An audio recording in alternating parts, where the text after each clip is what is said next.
નવરાત્રી દરમિયાન દેવી દુર્ગાના 9 સ્વરૂપોની ધાર્મિક પૂજા સાથે કળશની સ્થાપના કરવામાં આવે છે. પહેલા દિવસે માતા શૈલપુત્રીની પૂજા કરવામાં આવે છે. આજથી નવરાત્રીનો પ્રારંભ થયો છે અને આ શુભ અવસર પર મા દુર્ગાના પ્રથમ સ્વરૂપ માતા શૈલપુત્રીની પૂજા કરવામાં આવશે. નવરાત્રીના પ્રથમ દિવસે ઘટ સ્થાપના પછી મા શૈલપુત્રીની પૂજાનું વિશેષ મહત્વ છે. શૈલ એટલે હિમાલય અને પર્વતરાજ હિમાલયની પુત્રી હોવાને કારણે માતા પાર્વતીને શૈલપુત્રી કહેવામાં આવે છે. માતા શૈલપુત્રીનું સ્વરૂપ ખૂબ જ શાંત, સરળ, નમ્ર અને દયાથી ભરેલું છે. માતાના જમણા હાથમાં ત્રિશૂળ અને ડાબા હાથમાં કમળ શોભે છે.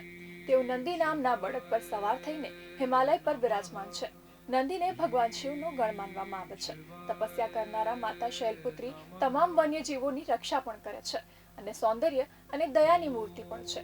જે ભક્તો દેવી શૈલપુત્રીની પૂજા કરે છે અને નવરાત્રીના પ્રથમ દિવસે વ્રત રાખે છે, તેમના જીવનમાંથી તમામ પ્રકારની પરેશાનીઓ દૂર રહે છે અને માતા સંકટ સમયે તેમની રક્ષા કરે છે. તે તેમના ભક્તોની તમામ ઈચ્છાઓ પણ પૂરી કરે છે.